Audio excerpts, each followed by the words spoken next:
São Bartolomeu era mais do que uma cidadezinha do interior de Minas Gerais. Era um relicário de tradições, silêncios e segredos não ditos. As manhãs começavam com o sino da igreja matriz badalando sobre o vale, enquanto as janelas de madeira se abriam para o mundo com um ranger que parecia rezar junto. Ali, a vida andava devagar, e qualquer desvio do caminho esperado era comentado em sussurros. Ana Clara cresceu nesse cenário. Filha única dos Marques, uma das famílias mais antigas e respeitadas da cidade, foi criada com rigidez e zelo. Seus dias eram divididos entre bordados, leituras devocionais e os ensaios do coral da igreja. Seu rosto era uma pintura do passado, olhos castanhos cheios de silêncio, cabelos longos presos com fitas e uma postura que nunca ousava cruzar os limites do aceitável. Mas dentro dela havia um furacão. Ana sentia o peso de uma vida já traçada. Seu destino parecia escrito nas orações da mãe: casar-se com um bom rapaz, assumir a casa, ter filhos, manter a reputação. Mas o que ela desejava, sem ainda saber, colocar em palavras, era algo que fizesse seu coração correr. Algo que a tirasse da sombra da obediência e a levasse para o sol do impossível. O sol começou a nascer diferente no dia em que Padre Miguel chegou à cidade. Padre Miguel não era o que esperavam. Jovem, de olhar firme e presença serena, vinha transferido de uma paróquia distante. Diferente dos padres anteriores, falava como quem já tinha pecado. Trazia nos olhos escuros uma história que ninguém ousava perguntar, e no sorriso contido, algo que mexia com as certezas das beatas. Na sua primeira homilia, falou de amor, mas não o amor de santos e mártires. Falou do amor humano, aquele que transforma e machuca, que exige coragem. Ana Clara ficou paralisada. Aquela fala parecia ter sido feita só para ela. Passaram-se semanas. Ela se ofereceu para ajudar nos eventos da igreja, ensaiava com mais afinco, frequentava todas as novenas. Miguel era sempre gentil, respeitoso, mas algo nos olhares que trocavam dizia mais que qualquer palavra. O abismo se formava entre eles, e nenhum dos dois tinha força para recuar. Foi numa tarde chuvosa, enquanto arrumavam os cânticos para o domingo, que tudo mudou. As mãos se tocaram sobre a mesa da sacristia. Um arrepio. Um silêncio longo demais para ser casual. Ana Clara retirou a mão, mas seus olhos permaneceram nos dele. Ele não disse nada. Mas naquela noite, uma carta chegou dobrada dentro do inário, que ela levava para casa. As cartas viraram ponte, escondidas, codificadas, sagradas. Miguel falava de sua luta interna, do voto que o prendia e do sentimento que o libertava. Ana escrevia de seus medos, da prisão de expectativas, da vida que não escolhera. Cada palavra era um passo a mais em direção ao fogo, e então veio a noite da tempestade. Chovia forte. A cidade parecia suspensa no tempo. Ana Clara correu até a capela, como quem fugia de si mesma. Encontrou Miguel de joelhos, rezando em voz baixa. Quando ele a viu, não disse nada, apenas a abraçou. O mundo sumiu, o tempo parou. Seus corpos se encontraram no silêncio de uma entrega sem volta. Aquilo que começou em oração terminou em desejo. Não houve culpa imediata, só paz. Mas o arrependimento viria com o dia seguinte, e com ele as consequências. As semanas passaram, e algo crescia dentro de Ana. E não era só a culpa. A confirmação veio com a velha parteira da cidade. Ela estava grávida. O escândalo, se descoberto, arruinaria sua família, sua reputação e o próprio Miguel. A mãe de Ana já preparava seu casamento com Heitor, um rapaz respeitado, filho de comerciantes ricos de Barbacena. Casar-se logo era a solução. Miguel propôs fugir, largar tudo. Ana hesitou. Não podia. Era covarde demais ou corajosa demais. Nunca soube. Casou-se com o Heitor aos 2 meses de gravidez. O marido jamais suspeitou. Quando Gabriel nasceu, foi recebido como filho legítimo, criado com todo amor. Tinha olhos escuros. Os mesmos de Miguel 15 anos se passaram. Gabriel cresceu. Era sensível, curioso, com uma fé que parecia vir de outro tempo. Ana o amava com a força de 1000 culpas. Heitor era bom, bom demais. E isso só doía mais. A igreja de São Bartolomeu preparava sua festa centenária. Ana evitava pensar, até que viu o nome entre os convidados. Padre Miguel, ele voltou. Mais velho, cabelos grisalhos, olhar mais calmo. Quando seus olhos encontraram os dela durante a missa, Ana sentiu o mundo tremer. E então, Miguel viu Gabriel. Não precisou de explicações. Seus olhos se encheram de lágrimas e, pela primeira vez em anos, sorriu. Um sorriso de quem reconhece. Naquela noite, Ana Clara voltou ao mirante onde tudo começara. O vento soprou como um sussurro. Chorou, rezou, perdoou. A si mesma, a Miguel, a vida. Sabia que nunca viveriam aquele amor no mundo, mas também sabia que ele viveria para sempre no filho que criara. Nem tudo o que é proibido é pecado. E às vezes, a maior bênção nasce do erro mais humano.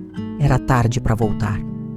Mas nunca tarde demais para aceitar que o amor, quando verdadeiro, não precisa ser vivido, só sentido e guardado como um milagre, como um segredo. Gabriel, aos 16 anos, começou a demonstrar uma inquietude que nem os pais conseguiam entender. Queria estudar fora, conhecer o mundo, mas algo o puxava para o altar. Ana assistia com o coração apertado. Via no filho o reflexo de 2 mundos em conflito, tal como um dia ela própria vivera. Certo dia, Gabriel pediu para conversar com Padre Miguel. Passaram horas no jardim da paróquia, longe de ouvidos e olhares. Ao voltar, Gabriel estava diferente, silencioso, decidido. Disse que queria ingressar no seminário, queria entender a fé, a vocação, a vida. Ana chorou, mas não impediu. Sabia que Miguel estava, mais uma vez, mostrando um caminho que ele mesmo nunca pôde concluir em paz. O tempo fechava em São Bartolomeu quando Ana encontrou Miguel na sacristia. Era como se o passado estivesse ali, suspenso entre velas acesas e relíquias do altar, ela confessou. Gabriel era filho dele. Miguel não chorou, apenas segurou sua mão. Disse que já sabia, sempre soube, mas precisava ouvir dela. O perdão era mútuo, a dor compartilhada. E no fundo, a paz que só vem quando tudo é enfim dito. Eles se despediram com um abraço que durou mais do que os anos em silêncio. Não havia mais tempo para amar como antes, mas havia tempo para amar com verdade. Gabriel partiu para o seminário em Belo Horizonte. Ana voltou a cuidar da casa, das flores, das memórias. Heitor, ainda sem saber de nada, continuava sendo o esteio que sempre fora. E Miguel, agora mais livre do que nunca, seguiu como conselheiro espiritual da diocese, viajando por pequenas cidades.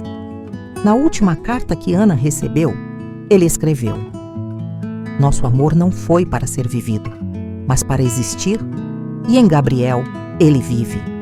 Que Deus nos perdoe por sermos humanos e nos abençoe por termos amado." Ana sorriu, olhou para o céu e pela primeira vez em muitos anos sentiu que o peso tinha virado leveza.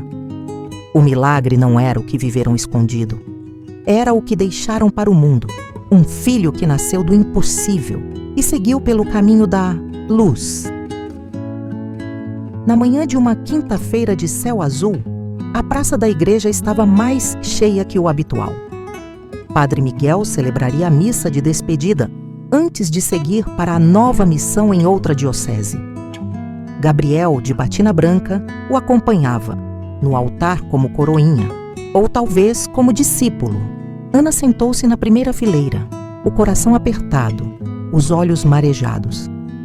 Heitor, ao lado dela, segurava sua mão, sem saber por completo o que se passava, mas sentindo que algo ali era maior do que ele poderia imaginar. Durante a homilia, Miguel falou da fé como um caminho de entrega, onde nem sempre se colhe o que se planta, mas se colhe o que se precisa. Falou da coragem de perdoar, do amor que ultrapassa convenções e da beleza do que nasce mesmo sob a sombra da culpa. Ninguém na igreja entendeu o subtexto, mas Ana entendeu cada vírgula. Gabriel também. No momento final da missa, padre, Miguel pediu que Gabriel ficasse ao seu lado no púlpito. Este jovem disse com a voz firme, porém emocionada: é a prova viva de que o amor, mesmo quando nasce em meio ao medo e à dúvida, pode florescer em fé, dignidade e missão. Que ele leve adiante não só os ensinamentos da igreja, mas também a força do perdão, da verdade e da compaixão. Miguel colocou as mãos sobre os ombros de Gabriel e, num gesto silencioso, o abençoou. Depois, olhou discretamente para Ana e ela assentiu. Era o fim, mas também o início. Na saída da igreja, enquanto as beatas entregavam lembranças, terços e lágrimas, Ana ficou por último na fila. Quando chegou perto, Miguel apenas disse: obrigado, por tudo. Por ele, ela respondeu com um sussurro: cuide-se e reze por nós. Ele beijou-lhe a mão com reverência e então partiu sob o sol da manhã, como se levasse consigo o último segredo de São Bartolomeu. Meses depois, Ana caminhava sozinha pela estrada de terra que levava ao mirante, o mesmo onde anos antes tinha se perdido e se encontrado. O vento soprava com cheiro de chuva, mas o céu permanecia limpo. Ela levou flores até o pé da cruz de pedra. Sentou-se na beirada do penhasco e olhou para o vale. De sua bolsa, tirou todas as cartas de Miguel que havia guardado. Uma a uma leu em voz baixa. Chorou, sorriu, perdoou de novo. Quando terminou, acendeu uma vela e rezou: obrigada, Senhor, por ter me dado um amor que, mesmo fora das regras, nunca saiu do teu olhar. Depois, deixou que o vento levasse as cartas. Papel por papel, elas voaram, dançando sobre o vale como orações soltas. E naquele momento, Ana entendeu. Às vezes, o que nos marca não é o que vivemos, mas o que escolhemos deixar ir. Anos se passaram. Gabriel agora era padre em uma comunidade no interior de Goiás. Suas missas tinham algo diferente. Falava com o coração aberto, sem medo de tocar nas dores humanas. Era procurado por fiéis não só para confissão, mas para consolo. Tinha o dom raro de ouvir sem julgar, como se entendesse na alma o que é viver entre o certo e o necessário. Ana Clara envelheceu com doçura. As rugas vieram como quem escreve memórias no rosto. Heitor, adoecido, partiu em paz, sem nunca saber da verdade. Ela cuidou dele até o fim com dedicação e gratidão. Nunca foi um amor ardente, mas foi um amor construído, de respeito, de silêncio, de lealdade. De tempos em tempos, cartas chegavam à casa de Ana, agora escritas por Gabriel. Ela lia e chorava, e ria, e sentia no peito um orgulho tão grande que nem o passado podia apagar. Sabia que o filho carregava no sangue a centelha de um amor impossível e na alma a missão de transformá-lo em luz. Numa tarde de inverno, ao arrumar a antiga caixa de lembranças, Ana encontrou o primeiro bilhete de Miguel, aquele escondido no inário. Estava amarelado, mas legível. Se amar for pecado, então morra o pecador. Feliz por ter amado você. Ela sorriu. Dobrou o bilhete com cuidado e o colocou dentro da Bíblia, entre o Cântico dos Cânticos e os Salmos. Quando Ana partiu, anos depois, a cidade inteira compareceu ao velório. Gabriel celebrou a missa de corpo presente. Não chorou em público, mas sua voz embargada dizia tudo. Ao final, ao pé do túmulo, deixou uma única rosa branca. Miguel não estava presente. Diziam que já havia falecido em missão no sertão nordestino, mas Gabriel sempre dizia ao olhar para o céu: ele está aqui. E estava. Em Gabriel vivia o amor proibido, o pecado transformado em vocação, a herança do silêncio finalmente redimida.